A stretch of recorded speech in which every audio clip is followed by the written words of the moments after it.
What's going on, Jeromes? So this time of year, we love going through mock drafts, but also we love pointing out malfeasance and deviousness and just BS from the national media jabroni haircuts. Now, Bill Barnwell, ESPN, respect. He's one of the most interesting, in-depth NFL writers out there. Really love and respect his work, but so whenever you say you love and respect someone, you know that you're going to tear them a new a-hole with your next comment, right? But Barnwell, did up his annual mock draft with all trades, where he looks at potential trades at every single selection. I think it's great. I think it's a very interesting and thought-provoking exercise. And the Vikings, of course, with 2 picks in the first round, but also, of course, they look to trade Justin Jefferson, which I don't understand it. So, like, the national media is just, like, obsessed with trading Justin Jefferson, but we'll get to that in a second. But going down in earlier rounds, do you have a trade for one? Trevor Lawrence? Commies, no. So the Vikings get on the board at 4 here. So it's a 3-way trade with the Vikings and the Falcons, blah, blah, blah, blah, blah, blah, blah. So not overly interested in this, but the Vikings would get the 4th. Number 4 pick as well as a 4th rounder. The Falcons would be getting 11 from the Vikings, which would kind of be ironic.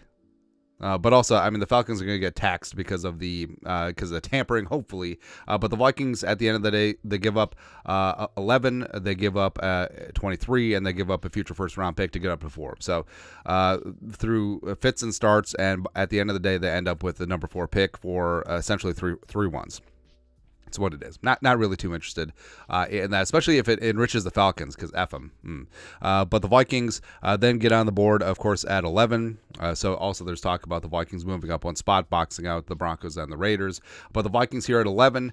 So it's a potential trade down, and the Vikings would move down 4 spots with the Colts, get back into the 3rd round. Now, if the Vikings don't move up into the stratosphere, and they see the board as relatively flat, where the caliber of player they get at 11, they can still get at 15, I would be okay, because I would certainly love and adore getting back into the back end of day 2. But this is what Bill writes. I'll have a more deranged trade for the Vikings later on. But let's consider a scenario some Minnesota fans may not want to imagine. What if your favorite team can't successfully trade for a quarterback? Certainly possible. There is a universe in which the Cardinals and Chargers insist on drafting much needed wide receivers at 4 and 5 before the Giants take their post Daniel Jones quarterback by landing J.J. McCarthy at 6. Even if Bo Nix or Michael Penix Jr. Might be a plausible option for the Vikings, taking one of them here would be too aggressive, right? So let's be realistic and try to recoup some of that draft capital the Vikings sent to the Texans to land the blah, blah, blah. If the Broncos and Raiders aren't going quarterback, which is a big if, they could each use help in the secondary. The Colts could be looking towards cornerback 2. And while it's a little atypical to see Indy GM Chris Ballard both trading up in round 1 and targeting a position he typically doesn't value, it's a clear point of weakness on a promising rooster. This could also be moved to jump up ahead of the Broncos for impactful tight end Brock Bowers. So, I mean, if the Colts are motivated, I mean, it might cost you more than 3. Can we talk about 2?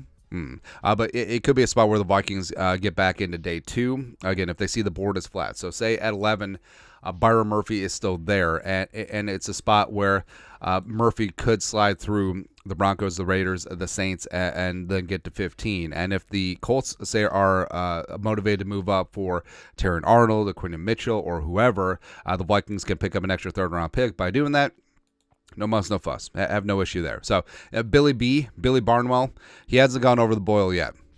At 23, so now here's where the meatball gets a little bit too spicy. And I'm Korean, and I like spicy, and this meatball is too spicy for me. Anyways, but here at 23, the Vikings trade with the Patriots. So the Vikings get number 3 overall, which is fantastic. Great, good, great, grand, wonderful. And the Vikings give up 23 and Justin friggin' Jefferson. Now, this would roughly value JJ as 2 first-round picks plus, because in this scenario, the Vikings would still hang on to 11. So they would have 3-11. Amber is the color of your energy. And the Vikings would take the quarterback of the future at 3 and go in a different direction at 11. Hell, maybe Roma Dunze gets to 11. Let's get that.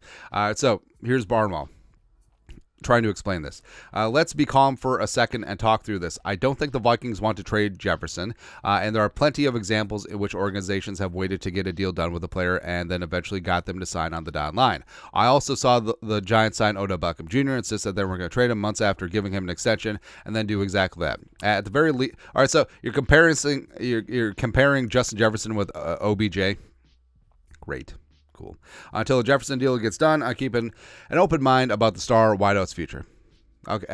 This is a deal in which the Patriots and the Vikings can both address their needs, albeit in a complicated way. From the New England side, independent of what ends up doing at quarterback, the franchise desperately needs to land a playmaker who can change games at wide receiver. Jefferson is 24 and entering his prime. Whether it's Jabroni Brisket or another passer, the Patriots would make a historic upgrade in going from Devontae Parker to Jefferson as wide receiver 1. I mean, KJ Osborne can't even get billing as wide receiver 1, man. And they have the cap space necessary to sign Jefferson to a market resetting extension. They would also be in you know who also has cap space next year? The Vikings.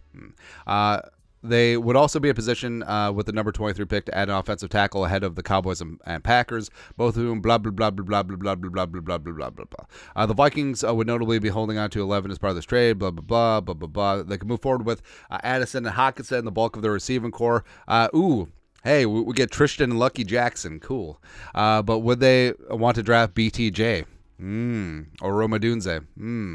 The Vikings could draft Drake May at 3 and surround him with 2 first-round picks, a receiver, and Aaron Jones, running back, blah, blah, blah. This trade would value Jefferson as being worth something like the number 7 overall pick in a typical draft by the Jimmy Johnson chart, or the equivalent of 24 and 26. It's probably a little lower than the Vikings fans might expect, but it's also a product of a draft class that is so wideout heavy. Oh no.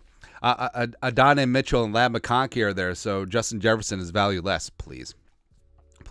At the same time, the return for number 3, blah, blah, blah, blah, blah, blah, blah. So, again, what is it? What is the deal with the national media always trying to trade Justin Jefferson? I don't understand it. It's almost like they want the Eagles to make up for that, or hey, the Cardinals, they could get him, or hey, wouldn't it be cool? Wouldn't it be cool if Chase and Burrow and Jefferson were on the same team? It's like. Again, it's the coastal media biased east and west, and they don't care about flyover country Minnesota, and they cannot stand that Jefferson seems to love it here in Minnesota, and the Vikings want to get something done. They have the cap space to get it done, and guess what? Jefferson hasn't signed his extension because it's a deadline-driven league, and also they want to see CeeDee Lamb get his money first, and maybe even Jamar Chase, and reset the market and get a little bit more. That's exactly what happened. The Vikings are motivated to do it. Hence, they have all that cap space in 2025 because they budgeted, because they knew that this was coming. That's why they've ridded their books of those bad veteran contracts over the last 3 years and cleaned up that cap situation. And now the Vikings are going to draft the quarterback in the future to pair with Jefferson for the next 10, 12 years and bring home a dozen Joe Bardys in the next decade. That's what they're going to do, man. But it's exactly like Anthony Edwards. The media cannot stand that Anthony Edwards loves it here in Minnesota. He wants to bring a championship to the great state of Minnesota. He wants to be with the Wolves a long time. They cannot stand that a young superstar wants to be here. It's the same thing with Justin Jefferson. And it's also why the media coverage with Edwards is very muted. That's why...